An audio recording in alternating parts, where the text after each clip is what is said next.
იხსნება აი ხორცის ჭამა?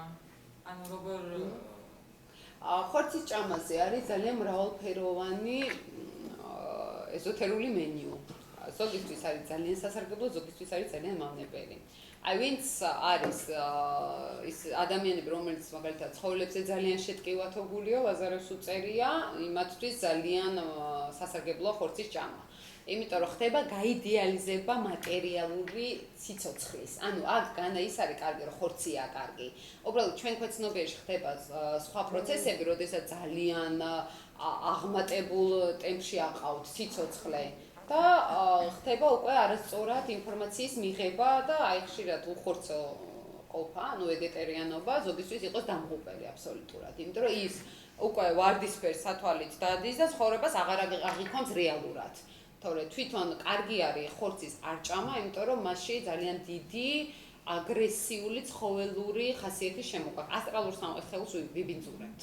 უბრალოდ. თვითონ იმ ცხოველის კარმასაც ხორცი იმას კლავ და იმას ხო თავისი პროგრამაა განვითარების. თავისი პროგრამა მიიზიდა ზუსტად ის მკვლელი, იმიტომ რომ მის პროგრამა უკვე დასრულდა.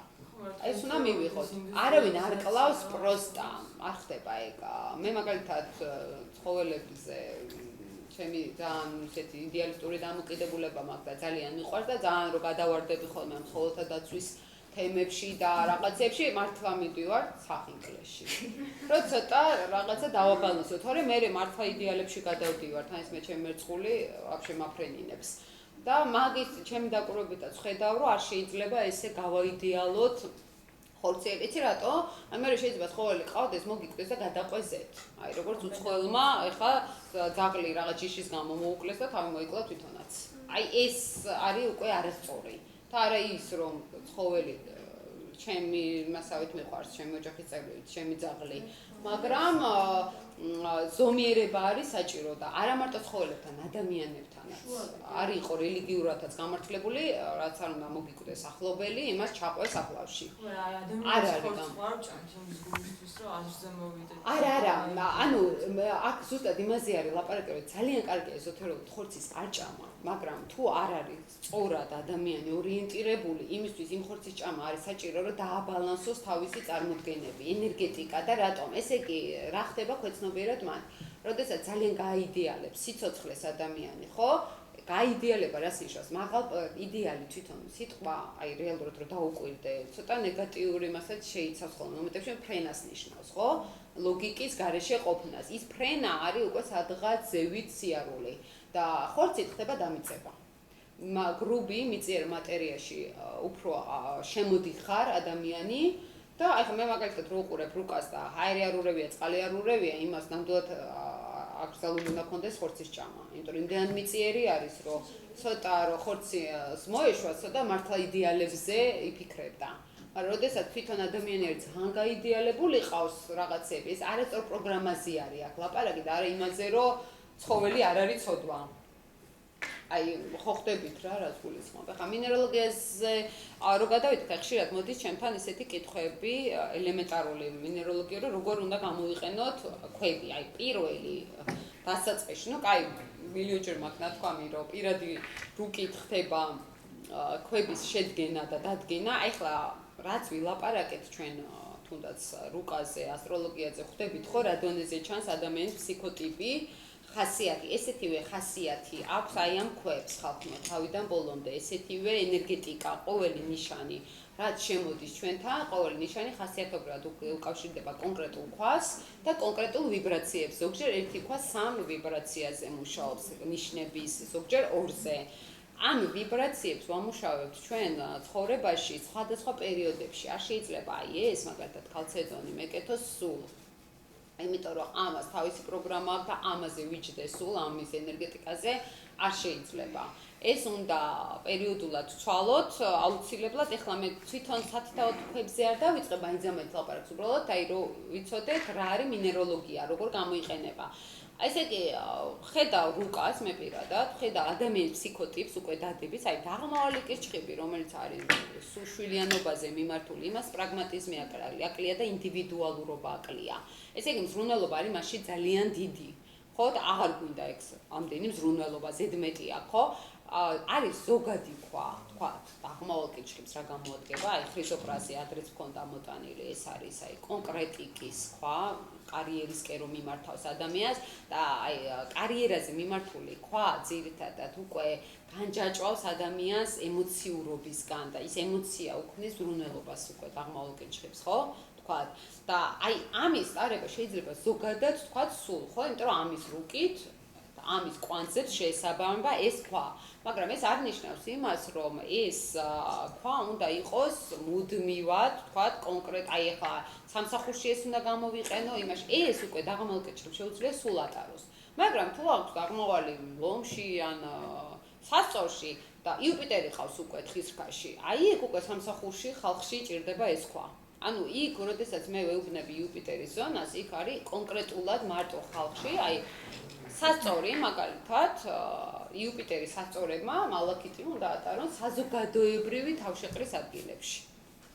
ეხლა სასწორი არ არის ეს ქვა თვითონ ისეთი რომ ეხლა ყოველდღიურ ცხოვრებაში მოგიტანოს მავნებლობა პირიქით, მაგრამ არის უფრო კარგი იუპიტერის ზონაში ვატრიალოთ ის ქვა. თუ არის მფარველობის ქვეშ, აი ეს უკვე მაგალითად ეხლა თან შეიძლება სელენა ვერცის ქვა არის ძოწი, მაგრამ ძოწს ვერ ვატარებთ სულ, ხო? გამორიცხულია, გადაიყვანს ადამიანს ჭკუიდან და აი არის ისეთი დამაბალანსება. სელენა კურომ შეუძლია თქვათ კუროს ქვები ატაროს სულ.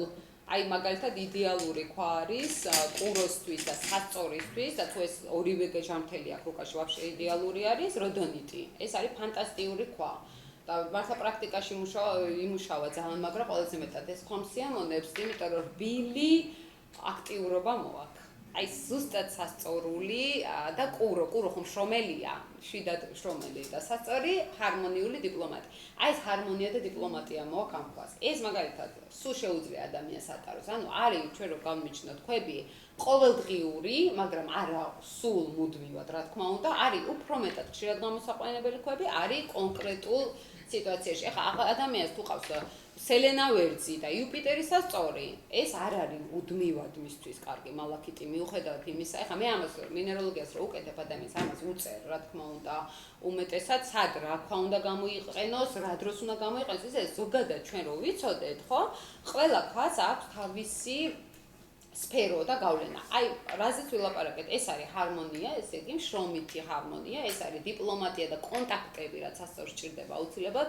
სხვათა შორის ამას ძალიან წარმატებით იყენებენ აღმავალი ტყუპებიც, იმიტომ რომ ტყუპებს კონტაქტების გაფართოება სჭირდება ზუსტად და ესეც რაღაც დონეზე აძლევს იმ კონტაქტურ, აი ფართომასშტაბიან კონტაქტურობასაც აძლევს, თუ არა აქვს დაზიანებული, ხა თუ არის ზედმეტად რბილი, იმას აღარ ჭირდება ეს. მაგრამ არის აგერ სარდონიქსი, რომელიც ძალიან ხშირად სერდოლიკში ეშლებათ. სარდონიქსი ეს არის აი აქ მიუხედავად იმისა, რომ ადამიანს აღმავალი ყავდეს ლომში, სელენა მშვილდოსანი, იუპიტერი ვერძი, არ არის ეს ყოველდღიური ქვა, იმიტომ რომ ძალიან ძლიერი ლომურ-ვერძული ენერგია მოაქვს. და მშვილდოსნური. ამ ქვას. ესე კი, იცი როგორ იქნება ადამიანი რომ ამას რო გაიკეთებს, რაღაცა მაგარი უნდა გააკეთო რა, აი შევარდე სადღაც, დაატრიალო ხალხი, ლიდერიც გამოჩნდე, ენერგიულიც გახდე, ანუ აი მართლა აქტიურობა, ოღონდ ინტელექტუალური აქტიურობა როცა გჭირდება, მაშინ ახლა ეს რო სახში გავიკეთოთ, ან ყოველდღე შევაწუხებთ უბრალოდ ხალხს, ჩვენს ირგვლივ, მეტი არაფერი, როცა შეიძლება ყველა პარამეტრით იდეალური იყოს ეს სხვა ადამიანისთვის, ხო? ანუ აი თვითონ მინერალოგიის ნაბიჯები, პირველი ნაბიჯები რო გავსაზღვროთ, არის აუცილებელი ჯერ ვიცოდეთ ზოგადად ქვების დახარისხება, რომელი არის ვერძულ-ლომური ქვები, აქტიური, ამის გამოყენება მუდმივად არ შეიძლება, არის მაგალითად წითელი იასპი, ეს ლიდერობა, ოღონდ ფარული ისეთი მშვიდობიანი ლიდერობის ქვა არის, ხა ხშირად შეუძლიათ ამის ტარება, რომ არ არის მაინც ამათ იანური ენერგიის, მაგრამ არ ვარგა ახლა სახლში ასევე ყოველდღიურ შეყვარებულთან შეხვედრისას, ან მეგობრებთან შეხვედრისას, მეგობრებთან არის ძალიან კარგი მაგალითად სერდოლიკი, სიმსუბუქეს აძლევს ეს, ანუ ხო ხვდებით რა, რაც გულისხმობ, რომ უბრალოდ ხა ისინი მე მიწერია საიტზე სხვათა შორის და რაღაც მოკლედ ახასიათებებს, უბრალოდ ესე რომ უკვით რომ ობსიდიანი მეკეთავ თქვა და დამამძიმა, ის დაგამძიმებს აუცილებლად თუ მას უბრალოდ დასვენების პერიოდში გააკეთებ, ან სამსახური გაქვს ისეთი რომ უნდა იჭდე და მშვიდად იყო. ეს დაგამძიმებს. არის სწორად აუცილებლად გამოყენება ქვები. შეიძლება შეგვირჩიონ ზუსტად, მაგრამ ჩვენ თვითონაც უნდა ვიცოდეთ. ობსიდიანს გააჩნია ჯერ ადამიანს, როდის გაიკეთოს. თვითონ ადამიანს, აი შენ გამშვიდებს შეიძლება და ვიღა ხო და სხვა შეიძლება როგორ არის? შენ ხო, ობსიდიანზე, ხო? ძალიან მინდა ხოლმე რომ გავიკეთო, მაგრამ აი ეგ აქვს, რომ აი ყველა ფაზე შეჩვევა უნდა ცოტა, აი ხა ობსიდიანი ვითომ არ ითვლება ემეროლოგიაში მძიმე ქვათ, მაგრამ მე რო დავაკვირდი იმის ენერგიებს, ყველა ვარიანტში აქვს მძიმე ენერგია გააჩნია ვისთვის. აი ზოგს მაგალითად მძიმე ჭირდება, ლილით კუროს მაგალითად ობსიდიანი გაუჭირდება, იმიტომ რომ ლილით კურო ძალიან შეჩვეული არის მიწიერ სტაბილურობას და თქვა თუ აღმავალი კურო, ისა მორიელი ყავს ობსიდიანს, მე ვაძლევ ხოლმე აღმავალ მორიელს, თუნდაც ეს ფოთი ისწავლონ. აი ეს კომფორტის დაკარგვა.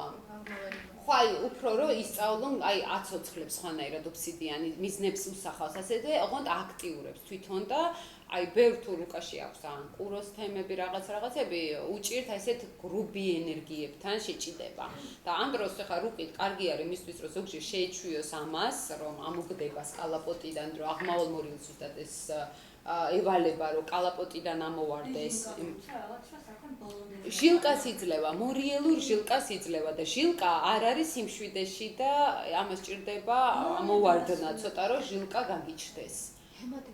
ჰემატიტი ცოტა სხვა არის. ჰემატიტი, აი ობსიდიანი მართლა სამუშაო ქვა არის, სამსახურებრივ კარიერაში რო გეხმარება. და ჰემატიტი არის ძალიან კარგი, ვისაც სიმამაცე აკლია. აძლევს, აი ძალიან უხდება ხოლმე, თუ არ აქვს დაზიანებული აფერი, დაღმავალს ასწორებს ჰემატიტი. თუ კიდე რამე მერვე სახლი დადებითად აქვთ ან რაღაცა ხო, ხანდახან, რატო იცი, ეს ვერც მარს სიმართავს ჰემატიტს და ამოაგდებს თავიანთი ჰარმონიიდან და უშიშ აი ხა დაღმავალს ასწორს ეშინია თავის პრინციპების. ხო, ანუ ჰემატიტს მე არ ვამბობ რომ მარტო რუკი შეიძლება საერთოდ ნიშანში არ ქონდეს ადამიანს ხვა და ის ხვა ურჩიო, იმიტომ რომ ის ენერგია აკლია, სიცარიელი აქვს იმაში. და ჰემატიტი ვითომ მორიელის ქვა არის, მაგრამ პრინციპულად მე ვხედავ, რომ ეს ადამიანი ძალიან რბილია, დამთმობია, სხვებზე ცოტა ეშინია სიმართლის თქმა და იქ ჰემატიტი პირდაპირ რუპორით მიგმართავს. აი ისე ხდებიან თითქოს აი არაფრის აღარ მეშინიაო საერთოდ. აი სიმამაცის ქვა არის. მაგრამ ჰემატიტს აქ ერთი განსხვავება, რომ ვერ ძიცხო სიმამაცეა მაგალითად, მაგრამ ჰემატიტ შეუძლია შენი ენერგეტიკით ზემოქმედება მოახდინო სხვაზე. სხვას რაღაცას უმტკიცებ დააჯერო ის შენ სისწორეში. ანუ შენი აურით ზემოქმედებს სხვაზე და ეს არის ძალიან საშიში. თუ არა აქვს რუკა შესაბამისი. ერთადერთი ვისაც სუფთა აქვს მორიელის ზონა, მხოლოდ მაგას ვურჩევ ხოლმე ჰემატიტს, აი მერვე სახლის ელენა მაინც. ან რაღაცა ვენერა თქვათ მორიელში ხარ არის ნეგატიური ვენერა, რატო იცი? რომ შეიძლება ეს ძალაუფლებაში გადაგვივიდეს მერე ჩვენ. და მორიელი სუფთა იმას ნიშნავს, რომ სხვა თავის ძალაუფლებას არასოდეს არ გამოიყენებს სუდად, იმიტომ რომ მორიელი სუფთა არის ძალიან სამართლიანი. აი ეგა მაგაში განსხვავება და როდესაც ხედავ რომ დაცვა აქვს ადამიანს, ვერც ის სხვანაირად სამართლიანი არის, მაგალითად ეს არის უბრალოდ სუფთა გულახთილი ადამიანი, რომელიც წინ იყურება სულს არ დაჩაგრავს, მაგრამ არა სიღრმისეულს და მორიელი არის სიღრმისეული. აი სიღრმისეულ პროცესებში ძალაუფლების შეგრძნება რომ არ გადავიდეს, მან რაღაცა მორიელის მჭირდება დადებითი. ქვებს ეგრეთ ზრუნვა მაგალითად ერთი წელია შეიძლება. არა, გააჩნია ქვას, ეხლა გააჩნია ქვას, არის ქვები, რომელიც ფირუზი მალე კვდება ენერგეტიკულად, მალაქიტის შედარებით კვდება, მაგრამ არაერთ წელიწადში რამოდენიმე წელი აქვს, მაგრამ შე თვითონ იგრძნობ. აი ამას რო შეხედოთ ჩემ ქვებს, ხო? აი ძალიან ცოცხალია რა, აი სხვანაირად ცოცხალი არის. და ერთი მალაქიც აქვს ხალხური ინფორმაცია ძალიან ადვილად იწერს სხვისას და გქონია რომ უკვე რაღაცა გამოგხდა, რაღაც კი არ გამოგხდა, უბრალოდ ინფორმაცია აიღო. ძალიან და იცვლება, მართლა იცვლება ქვები ისედაც, მაგრამ ხვდები ენერგეტიკას ხვდები ქვის როცა დაიშლიტება უკვე მთლიანად. და მე კარგი არის გამოსვლა. მე მაგალითად რამოდენიმე მაქვს თითო ქვა. რომ რაღაც კუთხით სულ მუდმივად რაღაც ენერგიებში ვამუშაო. იმიტომ რომ არ ვიცი ვის როგორ უნდა რა. აი მე მაგალითად ცხოვრებაში ხო არ გადამიგდია ჯერ რაღაცა მიდევს, ისიც არ ყიდულობ უაზროდ. ხო, უაზრო, აი ქოთანში მიდევს ზოგიერთი ლამაზად ესე, თქვათ, არ ვახდებ. აი წინაზე არ მქონდა მოტანილი აქ მწვანე იასპი. ერთს გაგიმხელთ კიდე პატარა მინეროლოგიურ საიდუმლოს, ხდება საერთოდ, ეს არ არის საიდუმლო, ხდება მკურნალობა ქვებით ზოგადად, მაგრამ ეს არის მწვანე იასპი, ერთადერთი ფაქტიურად, მე რაც თან გამომიცდია კიდეც და რასაც ვკითხულობ, რომელიც ჯანმრთელობის სისტემას არეგულირებს მთლიანად. ოღონდ როგორ ჯანმრთელობის, იცი, ქრონიკულ მძიმე დაავადებებზე მუშაობს. ან რო არ გაჭერთ, თქვა გლიკემიის შეღების ხალხური ყავს ადამიანს პოტენციურად აქვს საფრთხე ჯანმრთელობის პრობლემები მიზიდოს, ან დაღმავალი მეექვსე სახლი, ლიტი მეექვსე სახლი არის მათთვის როგორც დამცავი. ან ზოგადად ქრონიკული პრობლემა აქვს ადამიანის ჯანმრთელობის. მწვანე იასპი იცავს მძიმე დაავადებებისგან. აწმარებს ნერვიულ სისტემას და კოსმიურ ჰარმონიაში გამყოფებს. არის იდეალური წერტილოვანი მუშაობა საერთოდ ქვებით. აი ესენი დაუმუშავებელი ჩავთვალოთ ესე რომ არაფერში არ დევს, არ მიკარებია. საერთოდ არის ცალკე მაგალითად ვარდისფერი კვარცის კოქტეილები არსებობს, იდეალური წყალში დებ ამ ქვას მუდმივად დევს, ასხამ და იმ ძალიან ბევრი იყენებს ჩემი ახლობლები. სხვათაშორის რატომღაც მე არ გამომიცდია რომ ყველა იყენებს. სვამენ ვარდისფერი კვარცი არის სახის პრობლემების მოსაგვარებლად, იდეალური მაგალითად აცილებს ანთებით პროცესებს, მთის ბროლი იდეალური არის მაგალითად მთლიანად კუჭნაწლავის სისტემის მოსაგვარებლად და აი ანთებით კერებს მთლიანად აცხრობსო, ახლა მე მაქვს რამოდენიმე წელი გამოწერილი, ცალკე მინეროლოგიური კოქტეილების კუთხით ცალკე დადება ქვების. რეცეპტი თვითონ როგორ შეიძლება მკურნალობა აი ამ ქვებით შეიძლება ჩვენ ისინი არ გვეკეთოს, არ იყოს მაინც საჭირო, მაგრამ ვიმკურნალოთ აი ამ ქვებით ორგანოებზე. ეხლა მშვილდოსნის ქვა არის ქალცედონი და სარდონიქსი, აი ამათი დადება შეიძლება თქვა ღვიძლის მიმედ, ანუ რაც მშვილდოსანი მართავს, ღვიძლის მიდამოები, ვისაც აწუხებს მაგალითად. ეს არის უფრო ქალებისთვის გინეკოლოგიურ სფეროზე ძალიან კარგი, მუცელზე დადება, შველისო ძალიან კარგად. ქალცედონი არის უფრო გულის ჩაკრაზე მიმართული, მაგრამ ამავე დროს მშვილდოსნურ ენერგიებსაც შველისო, თქვა ღვიძლზე დადება, ან კუჭზე, ისა გულის ჩაკრაზე დადება. ყველა მე კიდე ცალკე წიგნი მაქვს, რომელიც ყველა ქვა მითითებულია კონკრეტულ ჩაკრაზე, რომელზე უნდა დაიდოს. შეიძლება ღვიძლზე გინდოდეს მკურნალობა და დაიდოს შუბლზე და იმკურნალოს მაგითი. ეგ კიდე ცალკე არის, ანუ ჩაკრების მიხედვით.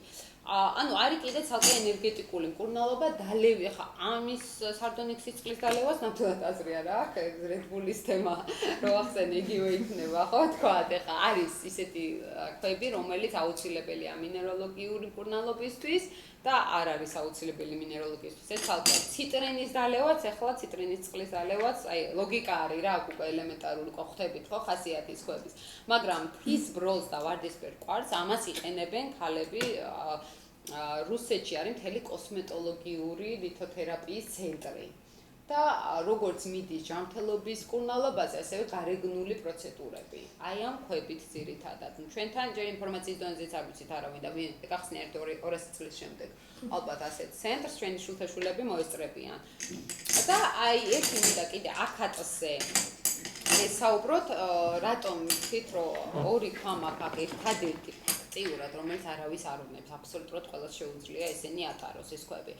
მთის ბროლი არის გამტარი მთლიანად კოსმიური ინფორმაციის, აი იცით როგორ არის, ახლა მე მიკეთია ეს ჩემი მთის ბროლი და ხვდები ეს რომ არ მეკეთოს მე ცოტა პრობლემები მექნებოდა აზრების ფორმირებაში, იმიტომ რომ ეს მთის ბროლი ახდენს, აი რაღაცა გააქხო თავში, აი ამას გილაგებს ძალიან კარგად, მერკური მართავს მთის ბროლს.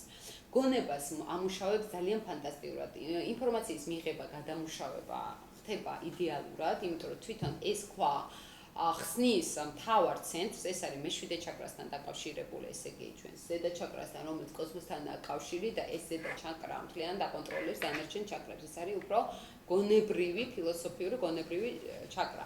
ეს მაღალ ვიბრაციებში, ვისაც ინფორმაციასთან აქვს მუშაობის შესაძლებლობა ან მასმედია ან პროფესორების ზონა თქვა, სამედიცინო სფერო თუნდაც სადაც მართლა მერკურია სამუშაო, ნებისმიერ სამედიცინოსაც ხალხს მერკური მართავს, მაგათთვის მათ თვითონაც იგრძნობენ, ძალიან ძლიერი არის თის როლი და ყოველდღიურ ცხოვრებაში თვალს სერიოზულად აი ნეგატივი ფიქრი მოვიდა ვიღაცის ისხლიტავს ეს. და განა თვითონ ბიძურდება გარდაქმნის დადებითში უბრალოდ, ანუ სერიოზული გამწმენდის ფუნქცია აქვს ამ ქვას და ერთი უნდა ვთქვა კიდევ აქატზე. აი ამ ქვებს მართლა უპრობლემოდ ყველას უბნები, რომ რამდენიც გიდათ აიღეთ. აქატი მიუხედავად იმისა, რომ რაღაცა პლანეტებთან არის მაინც დაკავშირებული, აქაც აქვს დამცავი ფუნქცია თავიდან ბოლომდე. დამცავი როგორი? ძაღლივით იცავსო სახლსო რა, აი ესეთი ფუნქცია აქვს ადამიანის ენერგეტიკასთან, ისე იცავს და მეგობრულ გარემოს უქმნის გარშემო. ვისაც აქვს თქვა ცოტა აქ უკვე რუკა აღარ არის საჭირო, ყველას გჭირდება მეგობრული გარემო გარშემო, რომ ყველა კეთილი განწყობილი იყოს ჩვენთან და რაღაც დონეზე ავაწყოთ ადამიანთან ურთიერთობა. და თან ახატი მერკურთან არის ასევე დაკავშირებული. ასევე გონებას აქტიურებს, ერთი ქალებისთვის ფანტასტიკური თვისება აქვს, რომ უაზრო ხარჯვაში ატორმუსებს და ლილით კუროებს პირველ რიგში თუ არის გამოხატული ფრანტველი ლილიტი კურო, მას აქაც ურჩევ. თუ არის ჟმოტი ლილიტი კურო, მან ცოტა არ ურჩევ ხოლმე, ოღონდ არ ურჩევ განაწყენს. საყიდლებზე წაღება მთლად არ იქნება რეკომენდებული, თორემ მოვა ისე უკან ფულით და არც არ იყიდის. ეგ პრობლემა არის მეტი არაფერი და სხვადასხვა ფერის აქატები. ყველა არის ძალიან მრავალფეროვანია საერთოდ აქატი. ყველას ერთი ფუნქცია აქვს. არა, საერთოდ ფერები მუშაობს ჩაკრების და ენერგეტიკის მიხედვით. ხან მწვანე აქატი და ცოტა მომწვანო აქატი ნერვულ სისტემაზე მუშაობს უფრო მეტად და ამშვიდებს. წითელი აქატი აგერა მაქვს წითელი აქატი. ეს უფრო კონტაქტურობას აძლევს და პირად ურთიერთობებში აღგილებს, ანუ ყველა ქვას, აი ძალიან მარტივი არის დამახსოვრებელი ფერები, ხო ვიცით დაახლოებით რა სფეროებს აღნიშნავს და იმ ფერების მიხედვით მუშაობენ. ნუ ახლა ეს უფრო ეს ამახატზე ვიტყოდი, რომ უფრო მე-6 ჩაკრასთან შეიძლება კონდეს ამას კავშირი, ანუ ცოტა უფრო მერკურულ თემასთან გონება რომ გააქტიურდეს. ახლა პირადში შეიძლება უფრო წითელმა აქატმა მოქცეს დადებითი ვიდრე ამ ფერის აქატმა. ესაა განსხვავება, მაგრამ ფერებს ყოველთვის მიაქციეთ ყურადღება. ფლუორიტი არის ჩემთვის მაგალითად გადასარევი უფრო მწვანე ვიდრე იასამნისფერი, იმიტომ რომ იასამნისფერი მუშაობს უფრო მე-7 ჩაკრაზე და ფლუორიტი თვითონ არ არის ის ქვა, რომ მე-7 ჩაკრაზე ესე აქტიურად იმუშაოს. ანუ უფრო არის ფლუორიტი თხისქაში ესაბამება და უფრო მიწიერებისკენ არის მიდრეკილები, მაგრამ ვისაც აქვს ახლა ლიტი თევზი და ძალიან დაფრინავენ, იმათ ჯობიათ იასამნისფერი ფლუორიტი რა თქმა უნდა. იმიტომ რომ აი ზუსტად მე-7 ჩაკრის ბუნდოვნებას შედარებით დაუბალანსებს. მაგრამ პრაქტიკული თვალსაზრისით მწვანე ფლუორიტი რა თქმა უნდა ბევრად უარესი არის. აი ეს არის მარტივი მთავარი პრინციპი მინერალოგიაში, რომ აუცილებელი არის ჯერ ვიცოდეთ რას ვიკეთებთ, როდის ვიკეთებთ, მაგრამ მე მართალი რო გითხრათ ახლა ვისაც კერჩხები ხავს, ახლა მეც კერჩხები ვარ და ვისაც აქვს უფრო ინტუიციის ზონა ძალიან მაღალი, ზეპირად ვიცი უკვე ინსტინქტურად რა ქვა როდის მჭირდება. არა ის რომ ეს მე ხა აქ მივდივარ. რომელი მინდა, აი ეს თვალები უნდა დახუჭოთ და რომელი გინდათ დღეს ყველაზე მეტად გაიკეთოთ. ეხლა მინდა და თეატრში რომ მიდიხართ, იქ არ უნდა გაიკეთოთ რაღაცა ძოწი, ხო, თქვა, ეხლა ესეთ ლოგიკას არ გულისხმობ, უბრალოდ რაღაც ელემენტარულ საქმეში რომ მიდიხართ, ყოველდღიურ დღეს თქვენ თვითონ ინტუიციით შეარჩიეთ, რომელი ქვა როდის გინდათ, იმიტომ რომ ინტუიციად რატოდანებით იცით, მე გეუნებით დღეს რომ მთვარი არ დღეს სასწორში, დღეს მაგალითად სასწორში არის მთვარი და იდეალური არის მალაქიტი და რატომ გეცეთ. ეს მე მიდევს Facebook-ზე ჩვენთან ჯგუფში მთვარეების მიხედვით, მართლა მნიშვნელოვანი არის იგიც. უბრალოდ ინტუიციურად ჩართეთ, როდონიტიც სასწორი არის, მალაქიტიც სასწორი არის, ხო? რომელი გინდათ აქედან ეს უკვე და არჩიეთ. ყოველდღე სხვა მიკეთია მე პირადად. ყოველდღე სხვადასხვა ქვა. ან სიამოვნებს ერთი და იგივე ყოველდღე. ძალიან ფიტავს ადამიანს ენერგეტიკულად. იმიტომ რომ მომავლის ენერგიას ჩვენ რო უცებ აქტიურებთ, ხდებით საიდან? ის გადანაწილებული გქონდა, ხო? ახლა მე სიზარმაცეზე არ ვამბობ, როცა ზარმაცი ადამიანი ვეფხვის თვალს ვეუბნები, აგერ მაგარაჩოულები დიდი ვეფხვის თვალი, რომ აქ ენერგია უბრალოდ ეზარება. ეს დაზარება ხშირად რო ხდება ლილიტი ლომები, მაგალითად, სულ რაღაცა ეზარებათ. რამოდენიმე წელი ცხოვრება უკვე ჯდება და გონიათ რომ ენერგია არ აქვს და სინამდვილეში ქვეცნობიერი სიზარმაცე არის ეს. ისე ცხოვრება უყურებ ფაზე 1-2-3 თვე გინდა რომ ის გაიგეთო. სიცხო არის. როგორ მე მაგალითად ჩემი უფროსს თელი თვია ვერ ვიხსნი, მინდა რომ ესე იგი გჭირდება აქტიური ცეცხლოვანი ენერგია იმ მომენტში. აი მაგას ვამბობ, არის ამას ვამბობ, რომ ჩავთვალოთ უფრო ინტუიცია რაღაც მომენტში, რა გვინდა რომ აი მე მართლა მაგ ხოლმე რომ შეიძლება ყოველდღე ამას ვიხსნი, მაგრამ აქ რაღაცა შეიძლება რამოდენიმე ხანი ერთი და იგივე მეკეთოს. აი თქვა ცოტა სიმძიმისკენ ვარ მიდრეკილი, სერდოლიქს ვიკეთებ. რომ ეგრევე სუბუქ ტალღაზე ხვდები. ანუ ეგ თვითონვე მე გავაცნობიერე რატომ ეკეთა ეს და თავიდან აი შინაგანად გრძნობ ადამიანს. უბრალოდ ეხლა დღეს რო სასწორშია მთვარე. ეს ნიშნავს რომ ყველა არის ჰარმონიაში.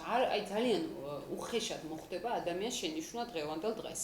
სხვა დროს რო თავზე დაახურო და არაფერი არ გითხრას, ფარო სასწორშია, მაგ დროს ყველა ძალიან გრძნობიარე არის ჰარმონიის მხრივ. აქ რა თქმა უნდა უკვე მალაქიტი ან როდონიტი ისეთი ჰარმონიული ქვები უნდა ატარო, რომელიც ამ ბალანს, საზოგადოებრივ ბალანს დაგაცვევინებს. თორე შეიძლება შენც ჰარმონიული ხარ, მაგრამ ვიღაცის რაღაცა არ მოხდა ყურში და იქ უკვე პროტესტი გამო, რაც დაზიანების არის ცოტა ნეგატიურ სასწორსაც ახასიათებს.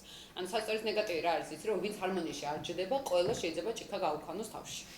ეს არის უკვე მძიმე დაზიანებული სასწორი, ანუ იმ იდეის გამო უარესი რო გააკეთო. და ეს რო არ დაგვემართოს, აუცილებელია ასეთი ქვების ტარება. ასევე მე მქონდა ვერსზე ლაპარაკი, მთვარე რომ ვერტში არის, ყველა აგრესიულია და მაგ დროს რა თქმა უნდა აგრესიული, ესე იგი რაც არის ჰარმონია, დიპლომატია, ის კარგია. და არ გვაწყენს კიდე დამატებულად, ხო თქვა, მაგრამ აგრესიული ქვები, აგრესიული მთვარე შილდოსანი, თქვა, ვერძი ეს აგრესიულია, არ არის სწორი უკვე აგრესია, რაც არ უნდა მოგეთხოვებოდეს კარგულად, ხო? ანუ ძოწის ტარება თუნდაც თვარე ვერძის დროს არ არის კარგი, იმიტომ რომ რაღაცა პრობლემას შევიქმნით. ასევე მორიელი თვარის დროს, რომ ისედაც ხალხი არის ძალიან გაღიზიანებული, აგრესიული, ცოტა ყველას თავის სიმართლე მიარჩნია და შენ ერთ რაღაცას დააბრეხვებ და ჩაქოლავს მერე ყველა. აი ესეთი პრინციპები არის თვარის დროს აუცილებელი. ანუ თუ არის ფსიქოლოგიური მომენტი ამ ხორბის დროს, რომ ამით შეთას რო ვიკეთებ, ძალიან მოუშვიდებს მაგალითად. ბევრს აქვს ფსიქოლოგიურად ადრეს მქონდა ეგ. ზოგს აქ ნეგატიურად თევზი და ფანატიზმისკენ მიდრეკილი, ზოგს არა აქვს. აი გამოვლენა მაგალითად, მე რა თქვა 5 წუთში რაღაცა ვიბრძენი და ეგრე მეც ეგრე ვცნობ, ნამდვილად ეგრე მიუხედავად იმისა, რომ კი, არა, მართლა მუშაობს, უბრალოდ არიან ადამიანები, რომელიც არ აკვირდებიან ამას. აი ზოგისთვის მიმიცია ხვა და რამე გასხოვება, არა, ვერაფერი ვერ ვიგზენი, უყურებ მიწაა თავი და ბოლომდე. არის გზნობადობაც, აი არ უნდა ამას ეზოთერიკა, ხო, იქნთა რომ მიხვიდეთ ზოგი ნემსზე ძალიან რეაგირებს, არ იმიტომ რომ ეშინია ნერვული დაბოლოებები აქვს რაღაც ძალიან გართულებულად, ხო და მართლა ტკივა იმას, ზოგს ნაკლებად ტკივა. ასევე არის სულიერი პროცესები, ზოგი ძალიან გრძნობს, ხო, ზოგი საერთოდ ვერ გრძნობს. და კი, არის ხო რაღაც ხვები არის, რომ აქაც მაგალითად ისე ძალიან ვერ გრძნობთ, აქაც. არის მაგის, ანუ ყველა ქვას, ახლა მწვანე ესკსაც მაინც ვერ იგრძნობთ ეგრევე. აი ხა თვარის ქვას, აი კაიდიტი თვარის ქვა მაგ ეგრევე იგრძნობთ. სენტიმენტები, ცოტა რაღაცა წყენიანობაც იმატებს ხოლმე და იცი როგორ არის თვარის ქვას რო იკეთებთ, სადღაც ნიკუდა მიდიან. რაც თვარის ახასიათებს, ზოგისთვის ეს აუცილებელია. რომ ცოტა სხვა სიღრმეებში ჩაიხედან თვარის ქვა უფრო აღრმავებს საკუთარ ქვეცნობიერში ადამიანს. მაგრამ ხა რო გაიკეთოს ეგ აღმავალი ხოს თქვა კირჩხებში ადამიანს და რა სუმიცა ხო? ვერაფერს ვერ იგრძნობს მაინც და მაინც ამას. უბრალოდ შეიძლება თქვას რომ ვიზუალურად მომწონს და ვიზუალურად კი არ მოწონს. შინაგანად სიმპათია აქვს უკვე ამ ხვის მიმართ, უბრალოდ აბრალებს ვიზუალს. ამ დროს სიამოვნებდეს. ეს არის ინტუიცია მაგალითად, როცა რაღაც თქვა შენია და ის მოგწონს, მაგრამ რაღაც არ არის შენი, მაგრამ მოწონს. ანუ ეგეც არის, მაგრამ არის კიდე რომ მოწონს ძალიან და მე ის თქვა ძალიან სულ შარში გახვევს. ეს არის როცა ლილიტის მიზიდულობა არსებობს, მაგრამ არის დაცვა ადამიანისგან, როცა ის გრძნობს, რომ ეს ხმა მას არ ჭირდება. აი ესევე არის ცხოვრებაშიც რუკას რო უყურებ ადამიანისთვის ეს კარგია, მაგრამ ვერაცნობიერებს რომ ეს კარგია და მიელტვის დაღმავალისკენ მაინც. მაგრამ არიან ადამიანები ძალიან ჰარმონიულად და კარგად გრძნობენ დაღმავალისკენ რომ მიდიან. ეს არის უკვე შიდა ინტუიციაში, შიდა სწორი ორიენტირი დავარქვათ. და ასევე აქვს ქვებში ეს ორიენტირიც ადამიანებს და არასწორი ორიენტირიც. ანუ დავინახე რომ მომწონდა და ძალიან მაგარი მოდი გავიკეთებ, ის მეწერა მე რუკაში. ხო, ანუ მიგიზიდა, იმიტომ რომ ორიენტირი ამ დროს სწორი გქონდა.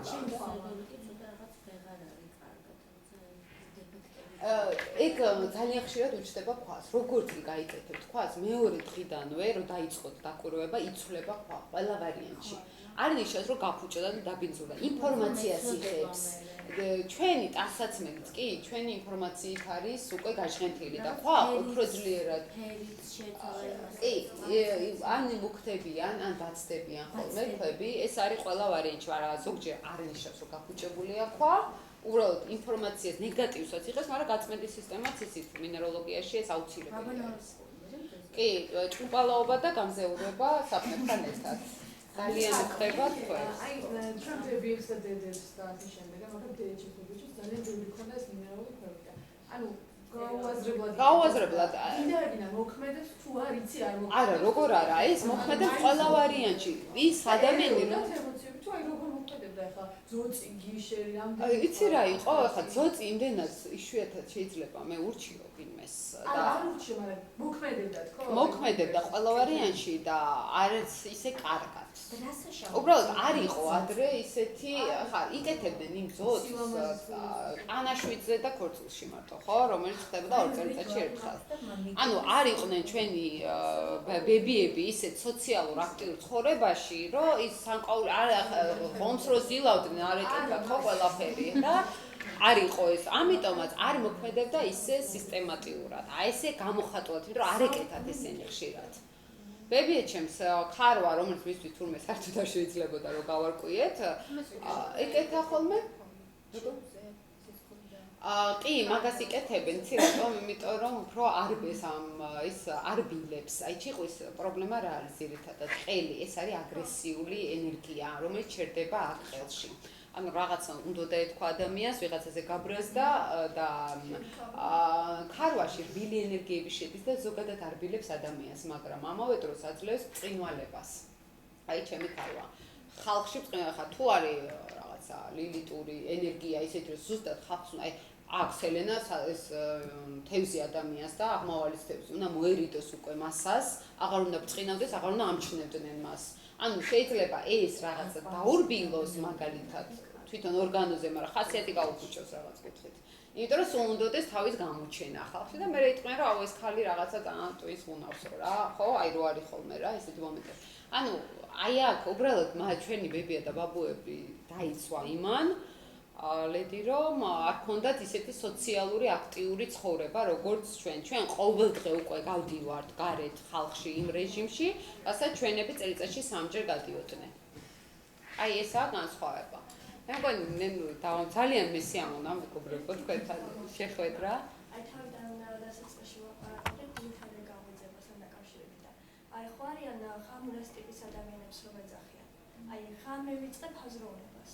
ღამე ვმუშაობ ძირითადად ყველა აი ფაქტია რომ ყველაფერს ვაკეთებ ღამე ვსწავლობ და მე დილითადე ვეღარ ვყვეთ. აი ეს როგორ დავაბალანსო შენ რო დაიწყო მაგის დაბალანსება, შეიძლება სული აღარ გაყვეს მალე, იმიტომ რომ ძალიან ცუდად წაგივიდეს პროცესი. შესეც რუკაში ჩანს ვის აქ ღამის აქტიურობა, ვის დღის.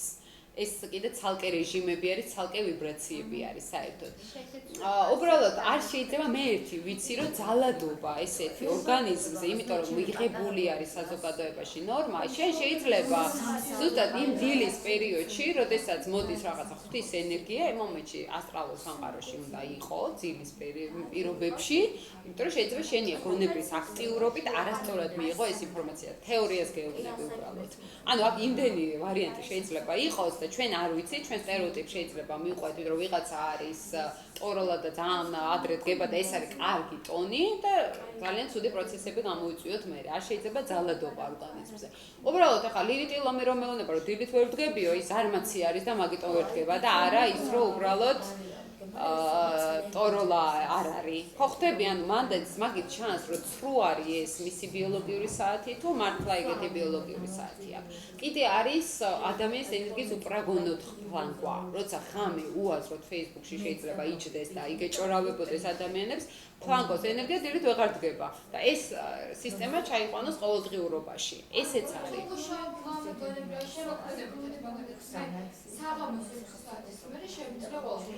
რატო არის შემოქმედებითად გეტყვი? შემოქმედებითი ადამიანები რო ვახსენე ზუსტად რუკაში ჩანს თქო ღამე აქტიურდება ქვეცნობიერი.